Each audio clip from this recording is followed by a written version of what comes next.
They did not spend the night drinking. They did not pray for survival. They did not argue, boast, or pretend tomorrow would be anything other than what it was. On the night before their final stand at Thermopylae, the Spartans prepared for death. Not with fear, but with ritual. To modernize, the scene would have looked almost absurd. Men facing annihilation sat calmly, combing their long hair with deliberate care. They oiled their bodies like athletes before a contest. Their weapons were inspected not with panic, but with professional attention. Spear shafts checked for cracks, sword edges tested, shields adjusted one last time against the forearm. This was not vanity. It was not denial. In Spartan culture, grooming before battle was reserved for moments when death was expected. Long hair was a symbol of freedom and status. To arrange it carefully before combat was to signal readiness, not for victory, but for a good death. Oil on the skin was practical, but it also recalled the gymnasium, the place where Spartan boys had been shaped into men. Even now, on the edge of extinction, they affirmed who they were. They were not victims. They were not surprised. They were Spartans. Across the narrow pass, Persian scouts observed the scene with confusion. They had expected terror, desperate prayers, frantic preparations. What they saw instead looked like leisure. When the report reached Xerxes, the great king laughed. To him, grooming meant softness. Calm meant ignorance. These men, he assumed, did not yet understand the scale of what was coming. Xerxes had crossed into Greece with one of the largest armies the ancient world had ever assembled. His fleet darkened the sea, his infantry filled valleys. Entire nations had submitted without resistance. The pass at Thermopylae was an inconvenience, a narrow throat delaying an inevitable march. The Greeks had held longer than expected. 2 full days of frontal assaults had failed to dislodge them. Persian infantry broke against the shield wall. The immortals bled. The dead piled where the terrain forced them to advance head-on into discipline and iron. But the pass was never meant to be held forever. That night, word moved quietly through the Persian camp. A path had been revealed, a mountain track that bypassed the Greek position. At dawn, Persian forces would come not only from the front, but from behind. Leonidas knew this. By the time the Spartans finished their preparations, the outcome was already decided. There would be no retreat, no reinforcement, no escape. The geography that had protected them would now trap them. And so the rituals mattered. They were not calming themselves for battle. They were aligning themselves with certainty. Leonidas walked among the men, not delivering grand speeches, not promising impossible outcomes. Spartan leadership did not rely on illusion. It relied on clarity. Each man understood his role. Each man understood the cost. The allies were told the truth.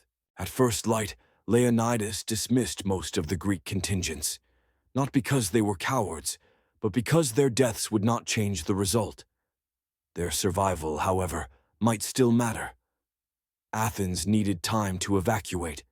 The fleet needed time to regroup. Greece needed witnesses. Some refused to leave. The Thespians stayed, not bound by law, not forced by command, but by choice. The Thebans remained as well, though later generations would argue endlessly about why. What mattered in that moment was simple. Not all who stayed were Spartans, but all who stayed accepted the same end.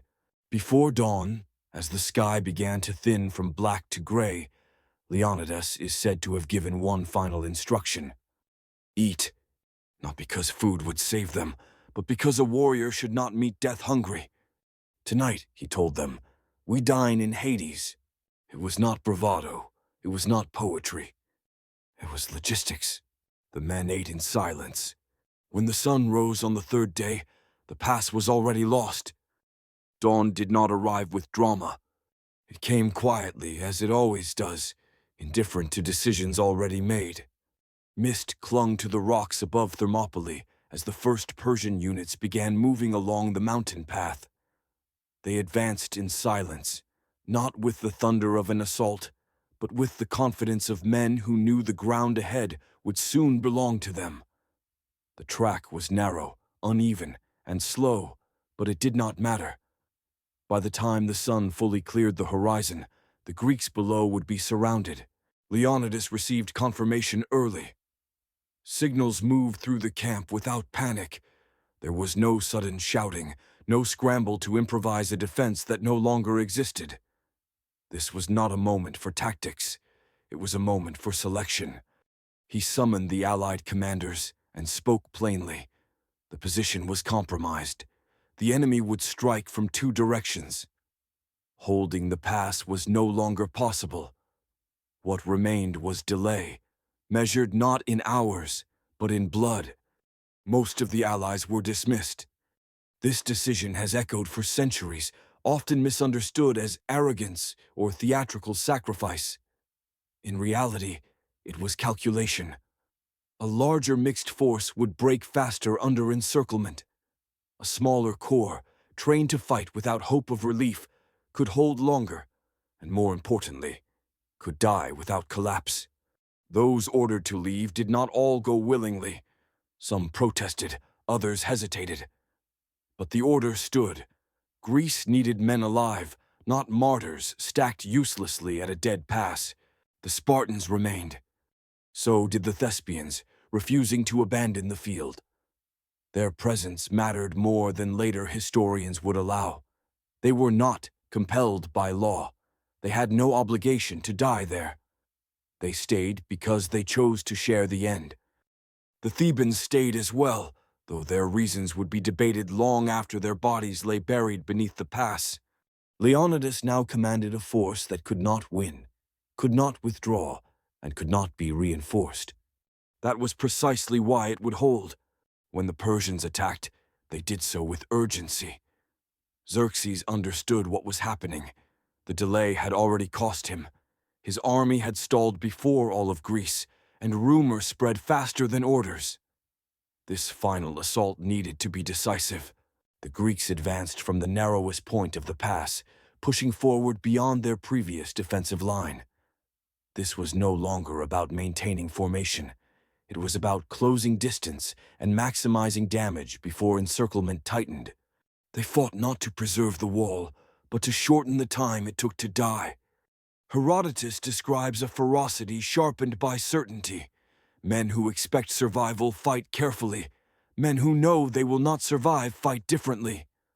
The Greeks pressed into the Persian ranks with deliberate aggression, driving spear points not to wound, but to end. The ground became slick with blood. Persian officers fell. Units recoiled, then surged again, compelled forward by sheer mass. Spears broke. When they did, the Greeks drew their short swords, weapons designed for brutal, intimate killing. The fight compressed. Shields crashed together. Armor scraped. Breathing became labor. And when swords broke or were lost, the fighting did not stop. Men used shield rims as weapons. Broken spear shafts became clubs. Some grappled. Some bit. The battle devolved into raw physical resistance against overwhelming numbers. Somewhere in this chaos, Leonidas fell. Ancient accounts differ on how. Some say arrows, others suggest a spear. What is consistent is what followed. The moment the Spartan king went down, the battle changed shape.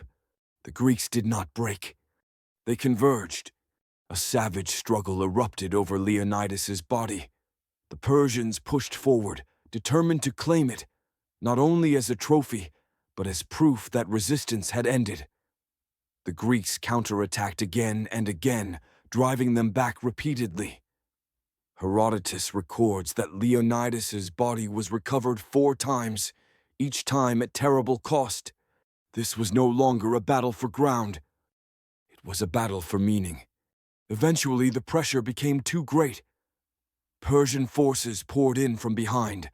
The Greeks were forced back, step by step, toward higher ground, a small knoll just beyond the main pass. They did not flee. They repositioned. What remained of the defenders formed a tight circle atop the rise. Shields overlapped. The wounded stood where they could. The uninjured took the outer ring. There was no command structure now beyond instinct and training. Xerxes watched from a distance. He would not risk another frontal assault. He ordered the archers forward. The order was simple. No more charges. No more tests of courage. Just arrows. Persian archers stepped forward in ranks, planting their feet on ground already churned into mud and blood. They did not need precision. They needed volume. At this distance, with defenders packed tight and movement reduced to inches, gravity and repetition would finish what steel had not. The first volleys fell like rain. Shields rose instinctively, overlapping tighter, wood and bronze rattling under impact. Arrows struck armor, lodged in flesh, snapped against rims. Men cried out, not in panic, but in pain that could no longer be ignored. Some collapsed where they stood. Others were held upright by the press of bodies around them. The Greeks did not break formation. Those still able to fight dragged the wounded inward, replacing them on the outer ring. There was no shouting now, no commands. Training had stripped away the need for words. Each man understood what the circle meant. As long as it held, the enemy paid for every step forward. Persian infantry hesitated. They could see the damage the arrows were doing, but they could also see something else. Men who refused to fall even when pierced, who leaned into the pressure rather than away from it. Officers drove them forward, but the instinct to close with these defenders was gone. The arrows continued. Herodotus tells us that the Greeks fought on even when weapons failed. Broken swords were discarded. Spear shafts became clubs. Some fought with bare hands, gripping armor, dragging enemies down, using teeth when nothing else remained. It was not heroism in the way later generations would imagine it. It was resistance stripped of illusion. Leonidas's body lay within the circle. Whether deliberately placed there or simply never relinquished, it became the physical center of the defense. The men around it did not fight for victory or even for honor in the abstract. They fought because abandoning the body meant accepting the end before it was forced upon them. Arrows darkened the air again. Some sources exaggerate the image, claiming the sun itself vanished behind shafts. The reality was less poetic and more mechanical. Volley after volley. Step forward, loose, step back, reload. The rhythm of extermination. One by one, the defenders fell. The Thespians died alongside the Spartans, their names largely lost, their presence reduced in later retellings. But at that moment, distinction no longer mattered. There were only men who stood and men who had fallen. Eventually, the circle collapsed. Not from panic, from absence. There were no uninjured men left to replace the dead. Shields dropped because arms could no longer lift them. Bodies sank to their knees, then to the ground, still facing outward. The last of them died where they stood. When the shooting finally stopped, the knoll was silent. Xerxes ordered the advance only after certainty replaced caution. Persian troops moved among the bodies, confirming what had already been decided hours earlier. No prisoners were taken. There was no one left to take. The pass of Thermopylae was open, but the cost had been higher than Xerxes intended. The delay had worked. News of the stand raced ahead of the army. Across Greece, the story spread not as defeat, but as proof. Proof that men could meet empire face to face and refuse to yield. Proof that resistance did not require numbers, only resolve and time. Athens would evacuate. The fleet would regroup. The war would continue. Thermopylae was over, but it was not finished. When the Persian army moved through Thermopylae, there was no celebration. The road lay open. The resistance was gone. By every conventional measure, Xerxes had won. Yet something had shifted. The bodies left behind were not anonymous casualties swept aside by history. They became markers, not of failure, but of cost. The Persian advance resumed, but it no longer carried the illusion of invincibility. Empire had bled, and everyone had seen it. Word reached the Greek cities faster than the army itself.